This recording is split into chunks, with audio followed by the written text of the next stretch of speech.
हम पढ़ेंगे how operating system manage to run application, यानी ऑपरेटिंग सिस्टम एप्लीकेशन को कैसे मैनेज करता है।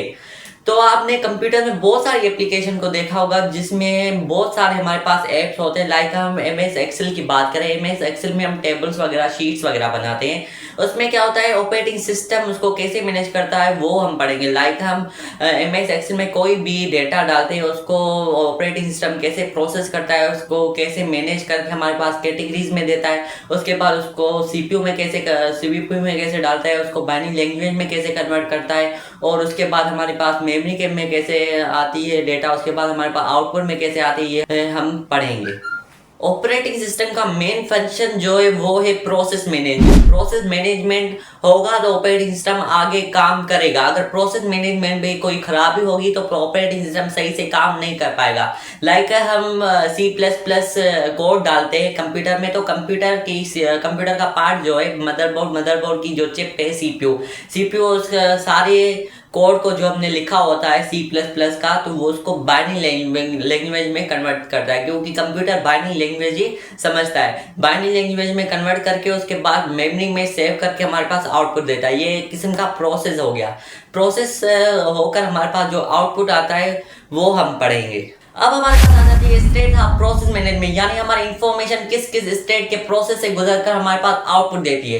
पहला हमारे पास आ जाता है स्टार्ट, दूसरा हमारे पास आ जाता है रेडी, तीसरा हमारे पास आ जाता है रनिंग, चौथा हमारे पास आ जाता है वेटिंग, और पांचवा हमारे पास आ जाता है टर्मिनेटेड। हम स्टार्ट की बात करें तो स्टार्ट में क्या होता है, कोई भी हम टाइपिंग वगैरह करते हैं, लाइक C++ का कोड डालते हैं हम कंप्यूटर में, तो जब हम स्टार्ट करते हैं तो ये हमारे पास स्टार्टिंग पॉइंट हो गई। जब हम सारा कोड लिखकर उसको सेव करते हैं एक फाइल में, उसके बाद उस सारी डेटा को भी सेव करते हैं, तो ये हमारे पास रेडी हो जाती है, मतलब कमांड देती है सीपीयू को। तो इस बंदे ने रेडी कर ली डेटा, उसने इनपुट भी कर लिया, सेव भी कर लिया, आप इसको प्रोसेस करो। उसके बाद हमारे पास आ जाती है रनिंग में क्या होता है, हम कमांड देते हैं सीपीयू को, तो हमने सेव कर लिया, आप उस पर काम करो। तो सीपीयू सारी इंफॉर्मेशन को पहले बाइनरी लैंग्वेज में कन्वर्ट करेगा, क्योंकि कंप्यूटर बाइनरी लैंग्वेज ही समझता है। उसको पहले सारी इंफॉर्मेशन को बाइनरी लैंग्वेज में कन्वर्ट करके उसके बाद वो वेटिंग करता है एक रिसोर्स का जो ऑपरेटिंग सिस्टम देता है। हमारे पास वो वेटिंग स्टेट आ जाएगी। वेटिंग स्टेट में क्या होता है, ऑपरेटिंग सिस्टम उसको कमांड देता है कि इस बंदे ने इन्फॉर्मेशन सही लिखी है, या सीपीयू को कहता है या तूने जो प्रोसेस किया है वो सही किया है। जब एनालाइज कर लेता है, प्रोसेस कर लेता है ऑपरेटिंग सिस्टम, उसके बाद सीपीयू को कमांड देता है कि तुम्हारा काम भी सही है, इस बंदे का भी काम सही है, इसको आगे पहुंचाओ। उसके बाद हमारे पास आ जाती है टर्मिनेटेड में क्या होता है, हमारे पास आउटपुट देता है फाइनली। अभी हमारे पास आ जाता है प्रोसेस मैनेजमेंट, यानी प्रोसेस किन चीजों से मिलकर बना हुआ है। हम बात करें ट्रेड की, तो ट्रेड हमारे पास मिलकर एक प्रोसेस बनाता है। ट्रेड बेसिकली डिफरेंट इंफॉर्मेशन की कलेक्शन होती है। लाइक हम स्कूल को देख ले, स्कूल हमारे पास प्रोसेस है। स्कूल के अंदर जो क्लासेस है वो ट्रेड है। क्यों ट्रेड है, क्योंकि डिफरेंट क्लासेस है, डिफरेंट ऑफिसेज है, यानी डिफरेंट क्लासेस की डिफरेंट ऑफिसेज की अलग अलग डेटा होगी। मतलब डिफरेंट ट्रेड्स की मिलकर डेटा हमारे पास जो प्रोसेस में जाती है उसको हम कहते हैं प्रोसेस मैनेजमेंट, यानी डिफरेंट थ्रेड्स मिलकर एक प्रोसेस बनाते हैं। अब हमारे पास आ जाती है प्रोसेस वर्सेस थ्रेड्स। अगर प्रोसेस की बात करें तो प्रोसेस हमारे पास इंडिपेंडेंट होता है, और हम थ्रेड्स की बात करें तो ये वो हमारे पास डिपेंडेंट होता है। इंडिपेंडेंट की बात करें, प्रोसेस इंडिपेंडेंट होता है क्योंकि हमारे पास प्रोसेस में क्या होता है, कोई भी हम इंफॉर्मेशन सीपीयू को देते हैं, वो उस पर ही प्रोसेस करके हमारे पास सही से आउटपुट देता है। अगर उसको सही से इनपुट दी जाए तो सही से आउटपुट देगा, अगर उसको गलत इंफॉर्मेशन दी जाए तो हमारे पास गलत आउटपुट देगा। ये हमारे पास इंडिपेंडेंट होता है। अगर हम थ्रेड की बात करें, थ्रेड हमारे पास डिपेंडेंट होता है। क्यों डिपेंडेंट होता है, एक थ्रेड दूसरे थ्रेड पर डिपेंडेंट करता है। अगर एक थ्रेड पर कोई भी अफेक्ट हुआ तो दूसरे थ्रेड पर ऑटोमेटिकली अफेक्ट होना शुरू हो जाएगा। और हमारे पास प्रोसेस मैनेज करता है, ऑपरेटिंग सिस्टम मैनेज करता है। क्यों ऑपरेटिंग सिस्टम मैनेज करता है, कोई भी हम इंफॉर्मेशन डन कर देते हैं, हम इंक्लूड कर देते हैं सीपीयू में, तो उस पर ऑपरेटिंग सिस्टम उसको कमांड देता है कि इस बंदे ने मतलब इंफॉर्मेशन सही डाली या नहीं डाली, तूने प्रोसेस मैनेज सही किया या नहीं किया, ऑपरेटिंग सिस्टम उसको कमांड देता है। अगर हम ट्रेड की बात करें तो ट्रेड हमारे पास प्रोग्रामर्स मैनेज करते हैं। मतलब कोई भी स्कूल का, अगर हम स्कूल का ऑनर देख लें तो स्कूल का ऑनर की जिम्मेदारी सारी क्लासेस की डेटा कैसे मैनेज करके सीपीयू में या कंप्यूटर में डालता है। मतलब प्रोसेस को ऑपरेटिंग सिस्टम मैनेज करता है और थ्रेड को हमारे पास लोग मैनेज करता है। अभी हमारे पास आ जाता है the main components of process management, यानी प्रोसेस मैनेजमेंट कौन कौन से काम कर सकता है। पहला हमारे पास आ जाता है प्रोसेस शेड्यूलर। शेड्यूलर से हमें ये अंदाजा हो रहा है कि किसी सिलेबस के बारे में बताया जा रहा है या किसी सीक्वेंस के बारे में बताया जा रहा है। मतलब शेड्यूलर, प्रोसेस शेड्यूलर क्या करता है, मुख्तलिफ प्रोसेस की डेटा को सीपीयू में डालता है। लाइक हमारे पास हम इनपुट डालते हैं प्रोसेस 1 हमारे पास कंप्यूटर के बारे में, प्रोसेस 2 हमारे पास जनरेशन के बारे में, प्रोसेस 3 में हमारे पास क्या है, ऑपरेटिंग सिस्टम के बारे में। तो प्रोसेस शेड्यूलर क्या करता है, प्रोसेस 1 को पहले भेजेगा, उस पर वर्किंग होगी, उस पर वर्किंग खत्म होगी तो उसके बाद सेकंड प्रोसेस को भेजेगा, उस पर वर्किंग होगी, फिर उसके वर्किंग खत्म होगी तो प्रोसेस 3 को भेजेगा। ऐसे मतलब सीक्वेंस के साथ प्रोसेस 1 को भेजेगा, प्रोसेस 2 को भेजेगा, प्रोसेस 3 को, मतलब मुख्तलिफ डेटा को वन बाय वन भेजेगा। अभी हमारे पास आ जाता है प्रोसेस सिंक्रोनाइजेशन, यानी मुख्तलिफ प्रोसेस एक ही रिसोर्स यूज करते हैं, उसके बीच में जो रुकावटें हुई हैं, एरर्स है, उनको प्रोसेस सिंक्रोनाइजेशन खत्म करता है। लाइक आप देख लें 3 हमारे पास प्रोसेस हैं, 3 हमारे पास प्रोसेस में मुख्तलिफ डेटा है वो सीपीयू में जा रही है, ठीक है, एक ही रिसोर्स यूज करते हैं वो सीपीयू है, ठीक है, सीपीयू में जा रही है तो उसके बीच में जो हमारे पास मिक्सअप होता है, कभी कभार मिक्सअप होता है इंफॉर्मेशन का, तो प्रोसेस सिंक्रोनाइजेशन क्या करता है, उस रुकावटों को दूर करता है। अगर प्रोसेस सिंक्रोनाइजेशन पुट ना किया जाए तो हमारे पास सारी डेटा में प्रॉब्लम्स आ जाएंगे। लाइक आप देख लें, दो बंदे हैं, एक ही बैंक अकाउंट यूज कर रहे हैं, एटीएम से पैसे निकाल रहे हैं 5,000, ये हमारे पास क्या होगा 10,000 हो गया। अलग अलग मतलब एट अ टाइम निकाल रहे हैं, ठीक है, एक ने निकाला 5,000, दूसरे ने भी निकाला 5,000, ठीक है। अगर प्रोसेस सिंक्रोनाइजेशन नहीं होगा तो सिर्फ 5,000 कट होंगे। अगर प्रोसेस सिंक्रोनाइजेशन होगा तो हमारे पास 10,000 कट होंगे उनके अकाउंट से। ये होता है प्रोसेस सिंक्रोनाइजेशन, हमारे पास बीच में एरर्स खत्म करता है, 2 या 2 से ज्यादा प्रोसेस के बीच में। उसके बाद हमारे पास आ जाता है इंटरप्रेट। इंटरप्रेट से क्या मुराद है कि इनपुट आउटपुट डिवाइसेस जो अर्जेंट सिग्नल आते हैं कंप्यूटर को, वो हमारे पास मैनेज करता है। लाइक हम देख लें कि हम यूट्यूब चला रहे हैं, उसमें वीडियो डाउनलोड हो रही है, ठीक है, वीडियो डाउनलोड हो रही है, उसको बैकअप में रखकर हम अर्जेंट सिग्नल देते हैं गूगल को कि ये हमारे पास ईमेल, इस पर वर्क करो। तो जो हमारे पास यूट्यूब में जो वीडियो डाउनलोड हो रही होगी उसको पेंडिंग में रखेगा, और जो हम अर्जेंट काम देते हैं, अचानक काम देते हैं, उस पर वर्किंग करेगा। मतलब इनपुट आउटपुट डिवाइसेस से जो अर्जेंट काम आते हैं उस पर वर्किंग करते हैं। अभी हमारे पास क्या आ जाता है डेल लॉग। डेल लॉग में क्या होता है, 2 या 2 से ज़्यादा प्रोसेस एक दूसरे के रिसोर्स का वेट करते हैं, उस वेटिंग को ख़त्म करने का नाम डेल लॉग है। लाइक हम देख लें 2 दोस्त है, एक है हमारे पास वकार है, एक है उसका दोस्त, ठीक है। वकार के पास पेंसिल है, उसके दोस्त के पास कॉपी है, ठीक है। तो वकार कहता है पहले तुम कॉपी दो फिर मैं तुम्हें पेन दूंगा, और उसके बाद उसका दोस्त कह रहा है नहीं पहले तुम पेन दो फिर मैं तुझे कॉपी दूंगा। उसके बाद ये हमारे पास एक दूसरे, ये 2 रिसोर्स हो गए जो हाँ एक दूसरे का वेटिंग के इंतज़ार में ये प्रोसेस देगा या वो प्रोसेस देगा। उसके बीच में जो वेटिंग का टाइम आता है उसके बीच में तीसरा बंदा आता है जो उन दोनों की चीज़ें लेता है, फिर दोनों को एक्सचेंज करके वापस देता है एट अ टाइम।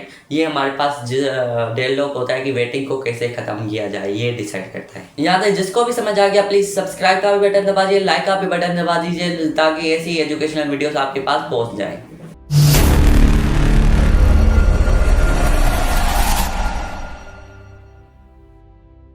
अभी हमारे पास आ जाता है the structure of file management, यानी फाइल मैनेजमेंट स्ट्रक्चर को कैसे मैनेज करता है थ्रू दी मेमोरी मैनेजमेंट। उसके बाद हमारे पास प्रोसेस मैनेजमेंट आ जाता है, उसके बाद स्टोरेज मैनेजमेंट। ये सारा हमारे पास फाइल मैनेजमेंट में कैसे इंक्लूड होता है। हमारे पास आ जाती है components of file management. Components of file management पहला आ जाता है फाइल्स हमारे पास छोटी यूनिट को कहा जाता है, जिसमें हमारे पास छोटे छोटे बंदों की डेटा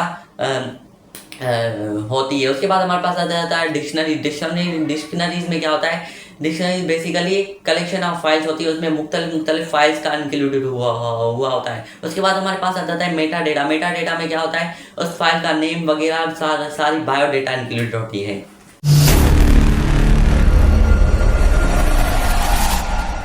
हमारे पास आ जाता है structure of file management. Structure के बारे में पढ़ेंगे कि फाइल का स्ट्रक्चर कैसा होता है। पहला हमारे पास आ जाता है single level structure. Single level structure में क्या होता है, एक ही फोल्डर में बहुत सारे यूजर्स की फाइल्स मैनेज होती हैं। मतलब एक ही फोल्डर में सब सारे यूजर्स की फाइल को मैनेज किया जाता है, जो हमारे पास अंडरस्टैंडिंग में मुश्किल हो जाती है और ये हमारे पास बहुत सारे नुकसान पहुंचाए, बहुत सारे प्रॉब्लम्स को जनरेट करती है। उसके बाद हमारे पास आ जाता है two level structure. Two level structure में क्या होता है, दो या दो से ज़्यादा यूजर्स की फाइल्स को अलग किया जाता है। एक फोल्डर में यूजर वन, मतलब यूजर वन हम एक फोल्डर का नाम दे रहे हैं, उसकी उसमें उस फोल्डर में उसकी फाइल्स होंगी, और दूसरे का नाम दे रहे हैं यूजर टू, उसके अंदर उसकी यूजर्स की फाइल्स होंगी। मतलब डिफरेंट स्टेप्स में डिफरेंट लोगों की डेटा होगी। ये हमारे पास अंडरस्टैंडिंग में हेल्प करता है। उसके बाद हमारे पास आता है tree structure of file management. Tree structure में क्या होता है, ये हमारे ऑपरेटिंग सिस्टम में भी यूज होता है, लाइक विंडोज, लिनक्स वगैरह। इसमें हमारे पास ऐसा मॉडल होता है, जितनी हम डेटा डालें ये उसको मैनेज करता है। ट्री स्ट्रक्चर में क्या होता है, ट्री स्ट्रक्चर में ये होता है कि बहुत सारे यूजर्स की एक ही फोल्डर में डेटा डालें, लेकिन विद दी मेटा डेटा, मतलब उसकी बायोडेटा भी डालें कि ये हमारे पास फाइल इस किस्म का, ये हमारे पास फाइल इस टाइप का है। इस किस्म के फाइल्स के हम ट्री डेटा डालते हैं, ट्री डेटा बनाते हैं, ट्री स्ट्रक्चर बनाते हैं, जो हमारे पास हेल्प करती हैं। अब फाइल एलोकेशन मेथड।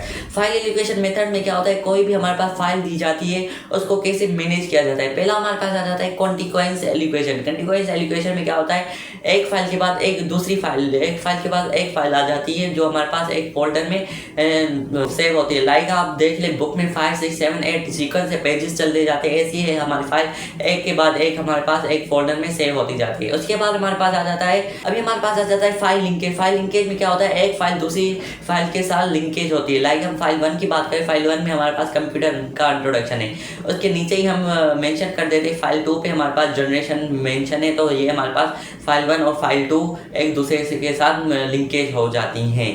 उसके बाद हमारे पास आता है फाइल इंडेक्स। हमारे पास कोई भी एक फाइल होती है, उसमें सारी फाइल्स का पता लिखा होता है, या भाई ये फाइल हमारे इस पेज पे, ये फाइल हमारे इस पेज पे, ये फाइल हमारे पास इस फोल्डर पे, ये से हमारे पास, जैसे आपने बुक में देखा होगा हमारे पास पहले पेज पर इंडेक्स लिखा हुआ होता है कि ये चैप्टर इस पेज पे, ये चैप्टर इस पेज पे, यानी हमारे पास सारी फाइल्स का पता देता है कि ये हमारे पास इस फोल्डर में है।